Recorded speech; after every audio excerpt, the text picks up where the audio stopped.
사건의 진실이 밝혀지지 않게 되는 경우들이 나오는 새로운 종류의 그 유형의 범죄가 있어 큰 문제가 되고 있는데요. 오늘 이제 강간 약물에 대한 이야기를 하려고 그래요. 사실 약물을 이용한 강간은 전에도 있어 왔던 일인데 최근에 이 문제가 이제 크게 이슈화된 것이 버닝썬 사건 때문이죠. 클럽 버닝썬에서 남성이 준 술을 마신 뒤 정신을 잃고 끔찍한 일을 당했다는 여성들의 증언이 이어지고 있는데요. 제가 죽겠구나라고 생각을 했거든요. 그때부터 엄청 소리 지르고 울고. 클럽에 연관된 또 다른 의혹을 보도하려고 물뽕에 당했다는 피해 호소는 점점 늘어나고 있습니다. 사실 버닝썬 사건은 여기서 너무나 많은 일들이 결부돼 있지만 그 사건을 통해서 이제 우리가 새롭게 알게 된 사실이 약물에 의한 강간 사건이 전과 약간 상황이 바뀌었다는 걸 알게 된 거예요. 거의 증거가 남지 않는 그런 강간 약물이 있는 거죠.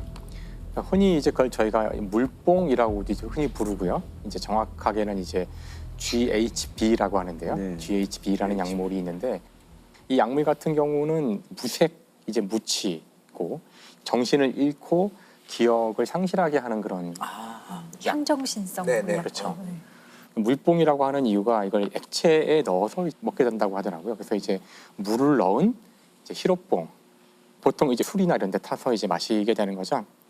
그래서 제가 이제 오늘 또 마지막에 가까운 또 오랜만에 봅니다, 또. 그래서 오랜만에 뭐 이게 이제 바로 GHB. GHB. 그래도 탄소, 까만 건 탄소죠? 이제는 아시는군요. 이제는 서당계 3년이면 그러니까요. 까만 건 탄소. 이제 네, 까만 건 탄소고 빨간 건 뭘까요? 산소? 네, 빨간 건 산소고 하얀 건 수소. 수소죠. 그러니까 사실 우리 몸에 있는 가장 흔한 생명의 원자들로 되어 있는 것이고, 그러니까 무슨 뜻이냐면은 이거는 몸에 들어가면 분해가 금방 되고 분해가 되면은 사람 몸에 반드시 필요한 물질이 된다는 뜻이죠. 그러니까 몇 시간, 한 12시간 정도 이상 지나게 되면은 사라지기 때문에 몸에 자연스럽게 흡수가 되는 거죠. 흡수가 돼서 사라지는 거예요. 몸에 다른 그 익숙한 물질로 바뀌거나 그러는 거죠. 네, 네. 그래서 빠르게 검출을 하지 않으면 증거가 남지 않고 그런 되게 차원이 다른 종류의 약물이 하나 생겨난 거예요. 그래서 오늘 제가 얘기하려는 중요한 그 사건은 바로 이 GHB가 그 성범죄에 사용된다는 것이 널리 알려지게 된 계기가 바로 버닝썬 사건인데요. 그 클럽에서 남성 고객들을 유인하기 위해서 그 GHB 그것을 판매하거나 심지어 사용하는 것을 이제 묵인한다는 그런 이제 의혹이 제기됐기 때문인데요. 여기서 태국 남성이 한 사람 등장을 해요.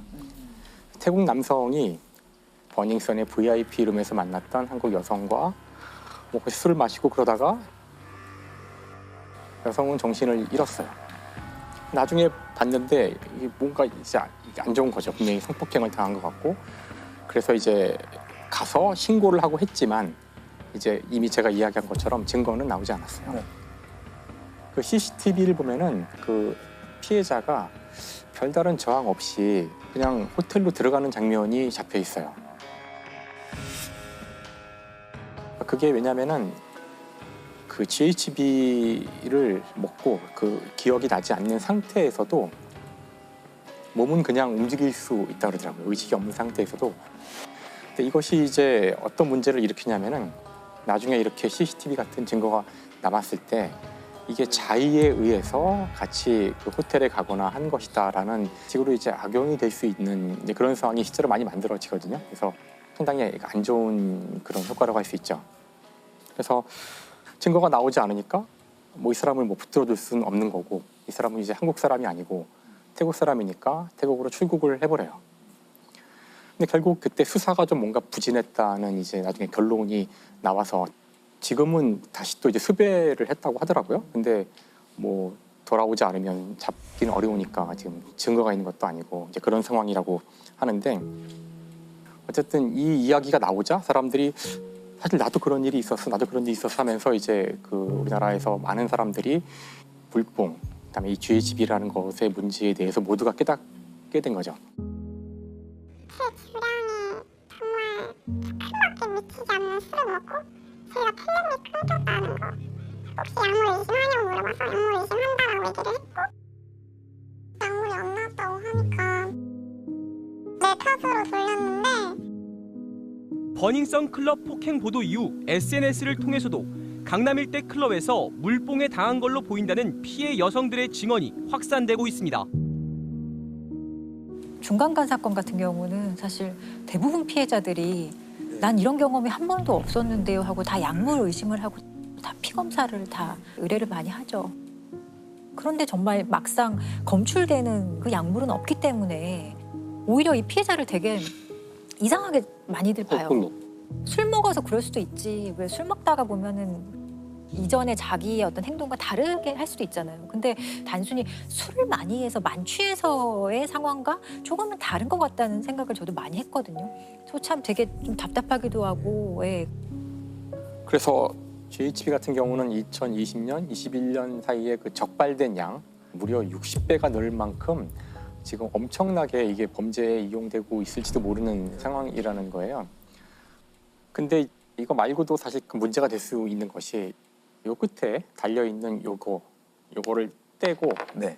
이쪽에 수소를 떼서 요거 이제 GBL이라고 불러요. GBL. GBL이라는 물질이고 아까 GHB와의 차이점은 이게 물이거든요. H2O. H2O. 물 하나가 떨어져 나온 거예요. 근데 이제 요 물질은 사람 몸에 집어넣으면은 위장이나 입에서 적절한 효소의 작용을 통해서 이 물이 결합할 수 있어요. 이 물이 결합하면은 금방 GHB가 되는 GHB가 거죠. 되네요. 예, 이런 원리가 있는데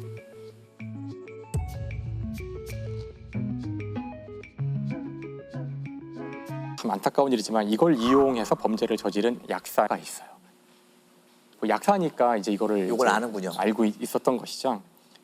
그래서 30대 중반의 약사였던 A 씨가 뭐 약사나 이런 의사 이제 이런 사람들로 주로 상대하는 그런 데이팅 웹 같은 게 있다 그러는데, 근데 거기서 이 약사 A가 어떤 여성 B를 만나서 이제 요 약물을 이용한 강간 사건을 벌이는 거죠. 이른바 물뽕으로 불리는 마약류 GBL을 이용해 여성들을 성폭행하려 한 약사가 기소됐습니다. A씨는 소개팅 애플리케이션 등을 통해 만난 여성 6명을 상대로 물뽕의 원료인 GBL을 술에 타 먹인 뒤 성폭행하는 등의 수법으로 성범죄를 저지른 혐의를 받고 있습니다. 이 경우는 아마 약의 양을 잘 맞추지 못한 건지 여성이 뭔가 이제 이상한데 다행히 정신을 거기서 차렸고요. 정신을 잃거나 그런 건 아니어서 부랴부랴 병원에 가서 진단을 받았는데요. 그때 이제 바로 갔기 때문에 GHB를 검출할 수가 있었고, 사실 이것이 현재 알려진 단 한 건의 물뽕을 이용해서 그 강간 시도를 했던 그 사건이에요, 유일하게. 그러니까 다른 것들은 다 의심은 되지만 한 번도 증거가 나온 적이 없어요. 그래서 검찰은 이제 수사를 한 끝에 약사 A 씨에게서 그 GBL을 1리터를 구매했다는 기록을 찾게 돼요. 1리터면은 이게 2,000명 정도를 피해를 일으킬 수 있는 그런 분량이라고 하더라고요. 그래서 이 케이스가 이제 GBL이 검출된 첫 번째 케이스였지만 당시에는 그 GBL이 마약으로 또는 약물로 지정이 되어 있지 않았기 때문에 이것만 가지고는 뭐 어떻게 할 수 있는 게 없었고요. 하지만 이제 졸피뎀을 가지고 있었거든요. 그래서 당시 졸피뎀은 향정신성 의약품이었기 때문에 이제 이것 때문에 문제가 돼서 기소되는 데 도움이 되죠. A 씨 같은 경우는 징역 4년을 이제 선고받았고요. 그리고 5년 동안 아동 및 청소년 관련 기관에 취업할 수 없도록 이제 선고가 내려졌거든요. 근데 이게 지금 문제가 아까 얘기한 그 GHB는 그래도 마약으로 이미 지정이 돼 있고요. 이건 이제 소지하거나 그래도 안 되거든요. 네. 근데 문제는 이 물질은 아직 정식으로 이렇게 범죄용 약품으로는 지정이 안 돼 있다고 하더라고요. 사건 일어났을 당시에는 요 GHB의 원료가 되는 GBL은 그냥 원료인 거예요. 원료이기 때문에 이거는 소지하고 관리하고 마약류 관리에 관한 법률에 따른 어떤 제재가 전혀 없었던 거예요. 이게 좀 문제가 많았기 때문에 그 마약류 관리에 관한 법률에 보면 아주 좀 유해하거나 뭔가 오남용이 우려될 때 그럴 때 임시 마약류 지정을 하는 그런 제도가 있어요. 식품의약안전처에서 이걸 지정을 하는 건데 이제 2022년 1월이 되어서야 GBL이 그 임시 마약으로 지정이 돼요. 1년 이상이 유기징역이거든요. 그러니까 뭐 최대 30년까지 처벌받을 수 있는 거죠. 보통 뭐 약물로 인한 성범죄가 좀 더 가중 처벌이 있나요? 약물을 사용했기 때문에 더 가중 처벌한다는 규정은 우리나라에는 없어요. 예. 우리는 그래도 이제 마약에 대해서 좀 철저하게 관리를 해왔던 나라이기 때문에 이런 식의 얘기가 조금 뒤늦게 지금 나오기 시작을 한 거고 최근에 사실 되게 많이 퍼져 있다고 저도 느껴지거든요. 뭐 약물을 사용해서 결국에 의식을 잃게 만드는 게 목적이잖아요. 그렇죠. 그리고 뭔가 성범죄를 아주 용이한 상황을 만드는 거기 때문에 이것 자체가 폭행으로 보거든요. 네. 강간 상해죄나 강간 치상죄가 성립하는 경우가 있죠.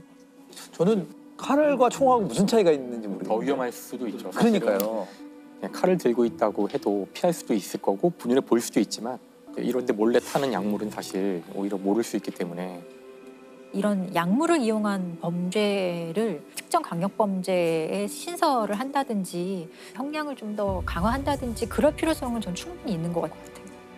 사실 이게 우리만의 문제가 아니라 지금 말씀하신 것처럼 이제 미국에서 2000년에 데이트 강간 약물 처벌법 통과가 됐는데요. 그게 나오게 된 그 배경도 그 바로 전해죠. 1999년에 15세 소녀가 그 약물을 주입받고 아마 범죄자는 성폭행 같은 걸 할 목적으로 약물을 투여했을 텐데 그 약물 때문에 죽어요. 사망을 해요.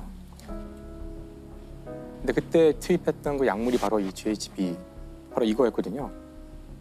그래서 이제 그때 법이 만들어지면서 아주 강하게 최대 20년, 그다음에 이 약물을 단순 소지하는 것만으로도 3년의 징역을 부과하는 그런 법들이 만들어지거든요.